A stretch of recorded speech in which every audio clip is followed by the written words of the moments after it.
The rain hammered against the abandoned house like thousands of cold, angry fists. RM had heard rumors about this place his whole life. People said it wasn't haunted. It was alive. But tonight, holding only a flashlight and a trembling courage, he stepped inside the rotting doorway anyway. The stink of damp wood and something metallic, almost like blood, filled the air. As the door creaked shut behind him on its own, RM froze. The hallway stretched long and narrow, walls stained with dark smears that looked disturbingly fresh. His breath fogged in front of him even though the night outside was warm. He took a slow step forward. The floorboards groaned, not like wood under weight, but like something breathing beneath him. A cold shiver clawed up his spine. "Hello," he whispered. Something answered. A faint whisper, too close, too human, slid past his left ear. "Leave before it wakes." RM spun around, but no one was there. The flashlight flickered violently. When it steadied, he saw bloody footprints on the floor, small, like a child's, leading deeper into the house. Heart pounding, he followed. The footprints ended at a door scratched so violently it looked like someone tried to claw their way out. Without thinking, RM pushed it open. The smell of rot burst out. Inside was a room filled with old toys, all broken, all facing the door as if watching him enter. In the corner sat a tiny wooden rocking horse, slowly moving on its own. Then he noticed the walls, covered in handprints, bloody ones. A soft giggle echoed behind him. He turned and saw her. A little girl, pale as a corpse, hair dripping as if she had been pulled from a lake. Her eyes were black holes, empty and endless. Blood trickled down her chin as she smiled at him. "You came back," she whispered. RM stumbled backward. I've never been here." Her head tilted unnaturally. "You left me." Suddenly the room slammed shut, locking them inside. The toys began shaking violently, some flying across the room. The rocking horse stopped moving. Then the girl screamed. Not a child's scream, something deep, ancient, monstrous. Her mouth tore unnaturally wide, blood spraying across the floor as her small body twisted, bones cracking one by one. She grew taller, arms stretching, fingers sharp like knives. Her skin peeled back as something crawled beneath it. RM ran for the door, pulling, kicking, nothing worked. The creature lunged. Its claws ripped across his arm, blood splattering on the wall. RM screamed, falling onto the floor. The monster crawled over him, its breath cold as ice, its voice echoing from inside his skull. "You should never have woken me." The flashlight finally died. The last thing RM felt was its teeth sinking into his throat. The police found the house days later. Empty. Silent. Only one thing remained. A new set of bloody footprints. Leading deeper inside RM's heart was still pounding violently as he followed the bloody footprints down the dark hallway.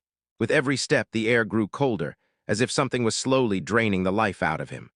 The walls no longer felt lifeless. There was a faint pulse within them, as though the entire house was a living, starving creature. At the end of the gallery stood a large wooden door.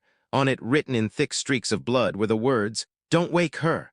RM's throat went dry, but turning back now felt impossible. Behind him, that same faint giggle echoed again, the little girl's laugh. But this time it carried a burning anger. Despite the terror twisting in his chest, RM pushed the door open. The room was ice cold. In the darkness, only a single old candle holder burned, its wax dripping onto the floor like thick, melted flesh. In the center of the room stood an old crib. The wood was cracked, clawed, shredded, as if something inside had clawed and slammed against it for years, something not human. RM raised his flashlight. Inside the crib lay a small doll, but its head was pitch black, its eyes completely white, and its mouth stitched shut. When RM nudged it, the doll's neck snapped limply to the side. And then from beneath the crib, something knocked. Tock, tock, tock, soft at first, then harder. RM's soul nearly left his body. The crib began shaking, rattling violently as grotesque thudding noises came from inside it. It felt like something huge, far too big for the tight space, was forcing itself upward. Then a voice whispered, "RM, help me." It was the girl's voice, but deeper, colder, hungrier. RM stepped back, but the floor under him felt wet. He shone the flashlight downward. Fresh blood was smeared across the ground. And in that blood, small hands were forming. Tiny, fleshy hands crawling toward him, like the blood itself had come alive to drag him in. The door behind him slammed shut. RM rushed to it, pulling with all his strength, but it had turned into solid stone. Suddenly, the crib stopped shaking. Silence. Dead, suffocating silence. RM slowly turned toward the crib. Empty. Except for one thing, a small, black, twisted baby crouched inside. Half its face was torn open, and one eyeball dangled from its neck by a thread. It stared directly at RM, Then it smiled. Fresh blood dripped from its tiny teeth, and it whispered, "She's awake." The walls of the room began tearing open. From the darkness, dozens of tiny corpse-like hands emerged, children's hands. And they all reached for RM. The rain hammered against the abandoned house like thousands of cold, angry fists. RM had heard rumors about this place his whole life. People said it wasn't haunted. It was alive. But tonight, holding only a flashlight and a trembling courage, he stepped inside the rotting doorway anyway. The stink of damp wood and something metallic, almost like blood, filled the air. As the door creaked shut behind him on its own, RM froze. The hallway stretched long and narrow, walls stained with dark smears that looked disturbingly fresh. His breath fogged in front of him even though the night outside was warm. He took a slow step forward. The floorboards groaned, not like wood under weight, but like something breathing beneath him. A cold shiver clawed up his spine. "Hello," he whispered. Something answered. A faint whisper, too close, too human, slid past his left ear. "Leave before it wakes." RM spun around, but no one was there. The flashlight flickered violently. When it steadied, he saw bloody footprints on the floor, small, like a child's, leading deeper into the house. Heart pounding, he followed. The footprints ended at a door scratched so violently it looked like someone tried to claw their way out. Without thinking, RM pushed it open. The smell of rot burst out. Inside was a room filled with old toys, all broken, all facing the door as if watching him enter. In the corner sat a tiny wooden rocking horse, slowly moving on its own. Then he noticed the walls, covered in handprints, bloody ones. A soft giggle echoed behind him. He turned and saw her. A little girl, pale as a corpse, hair dripping as if she had been pulled from a lake. Her eyes were black holes, empty and endless. Blood trickled down her chin as she smiled at him. "You came back," she whispered. RM stumbled backward. I've never been here." Her head tilted unnaturally. "You left me." Suddenly the room slammed shut, locking them inside. The toys began shaking violently, some flying across the room. The rocking horse stopped moving. Then the girl screamed. Not a child's scream, something deep, ancient, monstrous. Her mouth tore unnaturally wide, blood spraying across the floor as her small body twisted, bones cracking one by one. She grew taller, arms stretching, fingers sharp like knives. Her skin peeled back as something crawled beneath it. RM ran for the door, pulling, kicking, nothing worked. The creature lunged. Its claws ripped across his arm, blood splattering on the wall. RM screamed, falling onto the floor. The monster crawled over him, its breath cold as ice, its voice echoing from inside his skull. "You should never have woken me." The flashlight finally died. The last thing RM felt was its teeth sinking into his throat. The police found the house days later. Empty, silent. Only one thing remained, a new set of bloody footprints, leading deeper inside RM. She's awake. The rain hammered against the decaying mansion like thousands of fists demanding to be let inside. RM stopped at the broken doorway, his flashlight trembling in his hand. For years he'd heard the rumors. This wasn't a haunted house, this was a hungry house, and tonight it felt awake. When he stepped inside, the door behind him shut by itself with a violent slam. Dust rained from the ceiling. The long hallway stretched ahead, lined with peeling wallpaper and stained with dark red smears that glistened wetly under the beam of his light. A smell of metal and rot hit him like a punch. He took a hesitant step. The floorboards groaned, not like wood under weight, but like something in pain, something alive and breathing beneath him. "Hello," RM whispered. A whisper slid past his ear, icy and close. "Leave before she hears you." RM spun, heart thundering, but the hallway was empty. His flashlight flickered violently, then steadied on a trail of small, bloody footprints leading deeper into the darkness. He followed. The footprints ended at a scratched door, its surface torn as if someone tried desperately to claw their way out. He pushed it open slowly. Inside was a child's room. Broken toys lay scattered. A wooden rocking horse gently swayed, though the air was still. Every toy faced the door as if waiting for him. Then he noticed the walls, covered in dozens of tiny bloody handprints. A soft giggle echoed behind him. RM froze. A little girl stood in the corner, skin pale, soaked as if pulled from a lake, hair clinging to her face. Her eyes were deep black holes, no whites, no pupils. Blood trickled down her chin as she smiled. "You came back," she whispered. "I've never been here," RM stammered. Her head snapped sideways with a crack. "You left me." A demonic shriek tore out of her throat. Toys flew around the room, smashing against walls. Her small body twisted and stretched, bones snapping as she grew taller, limbs lengthening unnaturally. Skin peeled back as something monstrous pushed from beneath. RM ran for the door, but the house didn't let him leave. The door locked itself. The girl, no longer human, lunged at him, claws tearing through his arm. Blood sprayed the wall. She crawled up over him, her voice echoing inside his mind. "You woke her." The flashlight died. The last thing RM felt was its teeth sinking into his throat. Days later, police found the house empty, except for a new set of bloody footprints. Leading inside, RM's pulse hammered in his ears as he followed the bloody footprints deeper into the mansion. The air grew colder with each step, as though the walls were inhaling the warmth from his body. The house felt alive now, breathing, waiting.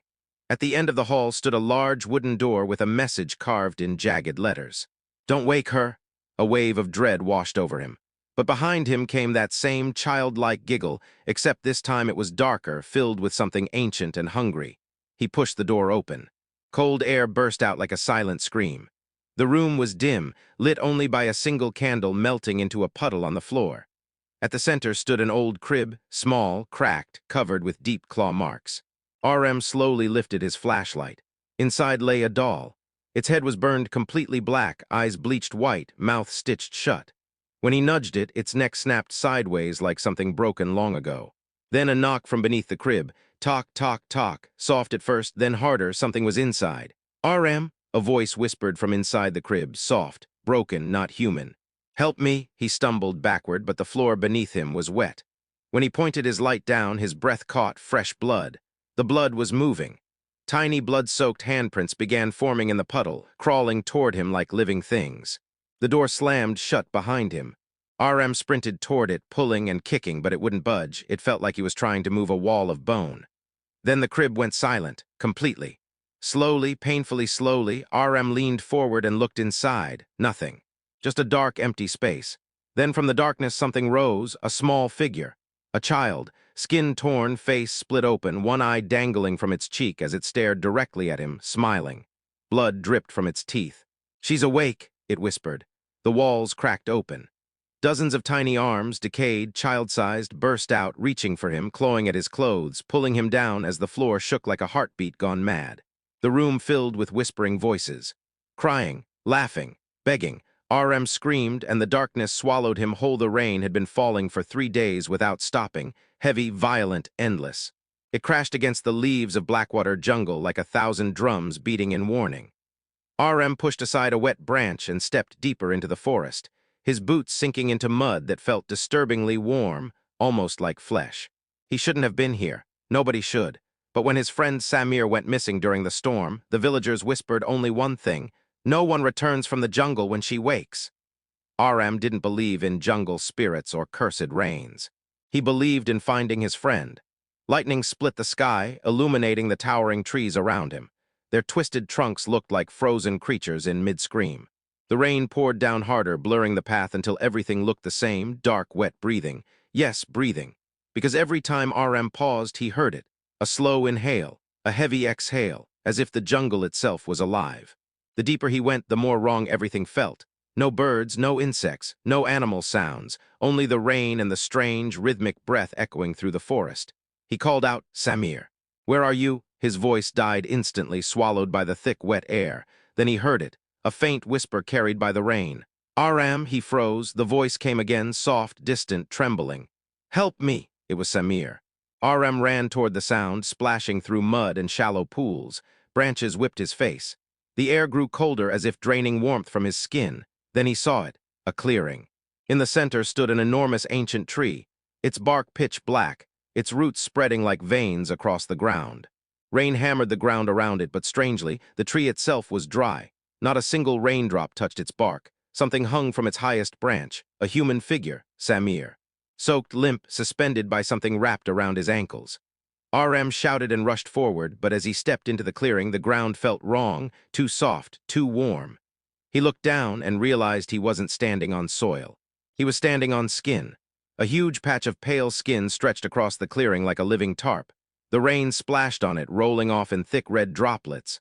RM stumbled back, horrified. The skin beneath him rippled, twitched, moved. A deep rumble echoed from below, vibrating through his feet. The ground opened. Not like earth, like a giant mouth widening beneath him. Rows of teeth-like roots tore upward, dripping blood. RM leaped aside just as the ground snapped shut where he had stood. The jungle exhaled loudly, shaking the trees. Above him, Samir's body twitched. His head lifted slowly, unnaturally. His eyes opened, white, lifeless. He whispered, "She knows you're here." Lightning flashed. The ancient black tree began to bleed. And the rain suddenly tasted like iron. The rain began to fall harder, each droplet striking the canopy like thousands of tiny drums. Arib tightened the hood of his jacket and pushed deeper into the jungle trail, but something felt wrong, as if the rain itself carried whispers. The air grew heavier, thicker, almost syrupy, making every breath sharp in his lungs. The path behind him was already dissolving into mud, erased by the storm as though the jungle didn't want him to find his way back. Lightning flashed, bright, violent, and for half a second, Arib saw the trees ahead twist unnaturally, as if their trunks bent toward him in greeting. When darkness returned, they stood silently again, drenched and motionless. His heart hammered. It's just fear or tiredness, he told himself, but the sinking feeling in his stomach only grew deeper. Arib reached an opening in the trees where the rain poured freely, creating a silver curtain that blurred everything beyond. In the center of the clearing stood something he didn't expect. A small wooden shrine, old and cracked. Its roof sagged under years of decay, and strange symbols were carved across the front panel. The carvings glistened as if fresh, like someone had scraped them into the wood moments ago. He approached cautiously. The air around the shrine was freezing, unnaturally cold for a monsoon night. Rain slid off its roof without sound, as though the shrine existed in its own quiet bubble, untouched by the storm's fury. Arib wiped his eyes, trying to make sense of it, but the longer he stared, the more the symbols looked like faces, distorted faces, screaming silently. A sudden gust of wind pushed the rain sideways. The trees groaned as if straining under a great weight. Then Arib heard it, a faint, rhythmic sound. Tap, tap, tap. It wasn't rain. It was coming from inside the shrine. His instincts screamed to leave, but curiosity pulled him closer. He crouched down and peered into the dark opening. At first he saw nothing, only pitch black, thicker than normal darkness like tar. Then the tapping stopped. Silence wrapped around him, choking. Arib leaned in a bit more. Something moved. Two pale shapes floated in the gloom, rising slowly like eyes adjusting to light.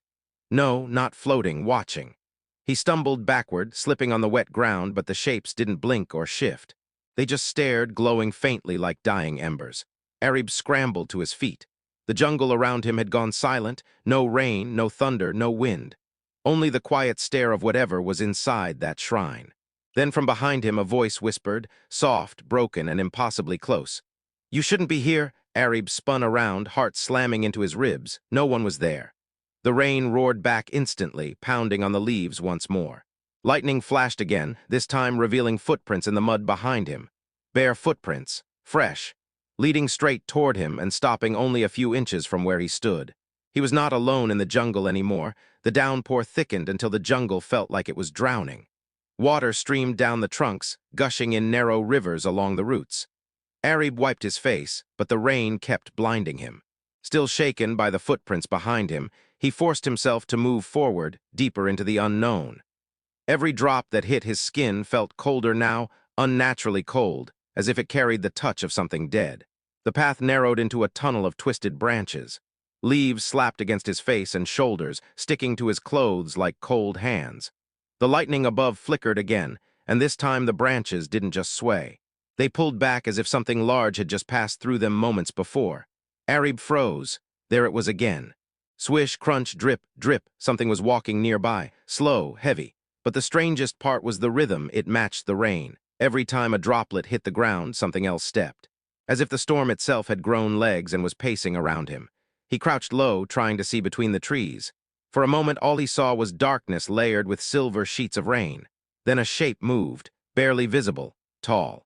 Too tall to be human. Its outline shimmered like it was made from the rain itself, constantly forming and collapsing, as if struggling to keep a solid shape. Arib's breath hitched. The figure leaned to one side, almost curious, and the rain seemed to bend around it. No drops touched its body. Its head twitched. Then it began walking toward him. Arib stumbled back, his boots sinking into the mud, but the creature didn't hurry. Its movements were slow, deliberate, and each step made the ground tremble slightly. It stopped 3 meters away, the rain swirling around its feet like mist. Lightning flashed again. For one horrifying second, Arib saw its face. It didn't have one. Where features should be, there were only deep grooves like melted wax. The rainwater flowed through the grooves, making them glisten like fresh wounds. A mouth, a slit slowly stretched open across its lower face, dripping water that looked too thick to be normal. A wet, choked sound gurgled from the slit. "Lee Yav!" Ari backed away, but the creature's head snapped violently toward him. The trees around them shuddered. Thunder rolled overhead as though echoing its warning. Arib turned and ran, slipping on roots, crashing through bushes, lungs burning. Rainwater blurred his sight, but he didn't dare slow down. For several moments he heard nothing behind him, no footsteps, no breathing. Then, splash. A single heavy step, then another, then a third. It was following him, but not by walking. Every time lightning flashed, it appeared closer, almost teleporting between moments of light. Arib tripped over a fallen branch and tumbled forward. He scrambled up quickly, heart racing, and looked back. The creature was only a few feet away. Still, silent, head tilted, watching him through a face that wasn't a face at all. Arib turned and ran again, this time toward a faint glow he saw ahead. The only sign of hope in the drowning jungle. Arib burst out of the thick wall of vines, sliding down a wet slope before landing hard on his knees. The faint glow he had seen through the trees flickered again, a warm, orange light. For the first time since the nightmare began, it wasn't the color of lightning. It looked like fire. He staggered toward it, slipping in the mud. As he got closer, he saw a small wooden hut, barely standing, its walls crooked and half-rotted. Smoke leaked from the gaps in the roof, curling into the rain like dying spirits. A lantern hung outside the door, swaying gently as if someone had placed it there moments ago. Arib hesitated. Who would live this deep inside a cursed jungle? He stepped inside, pushing the door open with trembling fingers. The hinges creaked loudly, almost screaming. The interior was dim, lit only by a single candle sitting on a stump. The smell of wet wood, old ashes, and something metallic hit him, blood. He froze. The hut was filled with strange carvings on the walls, spirals and symbols etched deeply into the timber. Some looked like eyes, others looked like twisted mouths. A mat lay on the floor, soaked darker than rainwater. Arib's throat tightened. Someone had been here, someone who probably didn't survive. Then he heard it, a soft, whispering chant. At first he thought it was the wind, but the sound was coming from the far corner of the hut. Slowly, painfully slowly, he lifted the candle and stepped closer. There, sitting cross-legged in the shadows, was an old woman. Her hair hung in long, gray ropes, dripping water onto the floor. Her skin was pale, almost translucent, as if soaked for days. She didn't move, but she whispered. "The Rain-Eaters walk tonight," Arib's breath caught in his chest. Who are they?" he whispered. The woman's neck cracked slightly as she turned her head toward him, but her eyes were still closed. Her voice sounded like it was dragged through water. "They live in the storm. They are born from drowned souls. They feed on those who walk alone in the rain. They follow the scent of fear and the warmth of blood." Arib stepped back, heart hammering. "Something is following me," he said shakily. Her eyes snapped open. They were white, pure white, like they had been drowned long ago. "You brought it here," she hissed. The candle flickered violently. Outside, the rain slammed harder against the roof, almost desperate. Footsteps, heavy, wet, dragging, echoed just beyond the door. Arib backed away from the entrance. The woman reached out and grabbed his wrist with icy fingers. "Do not look at its face," she rasped. "If you do, you join them." The door creaked slowly, too slowly. Water pooled under the threshold, a shadow.